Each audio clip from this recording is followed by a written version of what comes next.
આપના એક ખૂબ નજીકના મિત્ર છે, એમણે કહ્યું કે મારા પિતાની તબિયત ખરાબ હતી અને મેં હર્ષભાઈને કોલ કર્યો. મેં કોઈ બીજા કામથી કોલ કર્યો તો એમને ખબર પડી 10 મિનિટમાં હર્ષભાઈ હોસ્પિટલમાં હાજર થઈ જાય છે અને નિષ્ણાંતોની વ્યવસ્થા કરે છે અને ત્યારબાદ ગાંધીનગર આવીને પાછા ફોલોઅપ પણ લે છે કે શું છે, કેવી રીતે છે તબિયત. અને અત્યારે આટલી મોટી જવાબદારી નિભાવતા હોવા છતાં પણ એ નાની વસ્તુઓ મેટર કરે છે. સર, એ મોટી વાત છે. એ કેવી રીતે મેનેજ થઈ શકે? જો તમારા જીવનમાં એ નાની નાની વસ્તુઓ પ્રત્યેની લાગણી જો પૂરી થઈ જાય ને, તો that means you are professional.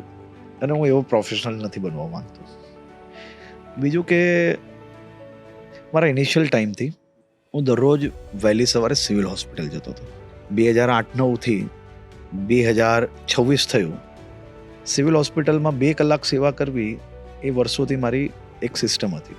ઘણીવાર જે ડૉક્ટર ના કરી શકે ને, એ તમારે કરવાનું હોય છે. હું ત્યાં જઈને કંઈ દવા કે ઓપરેશન કરવાનું કામ મારું નથી, પણ જે વ્યક્તિ દુઃખમાં હોય ને એની જોડે તમે ઊભા હો ને, તો 80% દુઃખ દૂર થઈ જાય. સાચી વાત છે. અને કોઈક પેશન્ટ હોય તો પેશન્ટને દુઃખમાં જો તમે હસાવી લો તો સાહેબ ડૉક્ટર કરતાં સારું કામ કરી સાચી શકે. વાત છે.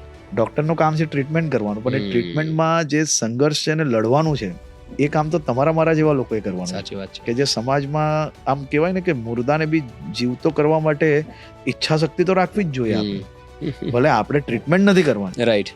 તો એ જ કામ હું પહેલેથી કરતો આવ્યો છું અને મને આનંદ આવે છે. રાઈટ. એટલે નાની નાની જે વાત છે એ વિષય ભલે નાના લાગતા હોય, પણ મારો ને અગર જય થાળેશ્વરની દોસ્તી હોય તો જય થાળેશ્વરને હર્ષસંઘવી ઉપમુખ્યમંત્રી છે એનાથી કંઈ લેવા દેવા નથી સાહેબ. એને મારી જોડે મજા આવી, મને એની જોડે મજા આવી, અને એના જીવનમાં એને કોઈ એકવાર નાની તકલીફ આવી. હવે એ દિવસે જ્યારે એને પહેલી વાર નાની તકલીફ આવી ત્યારે હું એમ માનું કે હું મુખ્યમંત્રી જો નકલી નાની તકલીફ હું સાંભળું તો એ એટીટ્યુડ ના ચાલે. બહુ મોટી વાત છે સર. આઈ હોપ બધા જેટલા હોદ્દેદારો અને પોલિટિશિયન્સ છે આ વાતને સમજે અને જે the environment of positivity in politics, કે નાની નાની વસ્તુ આપણા માટે કદાચ નાની હોય પણ એની માટે બહુ મોટી છે. વર્ષોથી તમને ઓળખે છે, એની જીવનમાં જ પહેલો તકલીફ આવી છે. હવે તમે એ વખતે તમારા માટે એ નાનું છે તો પછી તો જીવનમાં એ સંબંધની વેલ્યુ શું છે? એટલે ઘણીવાર એવું છે, ઘણીવાર તમે કંઈક વિષયને નાના સમજીને એ વિષયને જ્યારે બાજુમાં મૂકી લો છો ને, તો સામેવાળી વ્યક્તિ માટે તો એના જીવનની સૌથી મોટી વસ્તુ છે. સાચી વાત છે. તો દરેક વસ્તુ ખાલી મગજથી કે પોઝિશન્સના પ્રોટોકોલથી વિચારીએ ને તો તમારા અંદરનું માનસાઈ મરી જાય છે. સાચી વાત છે.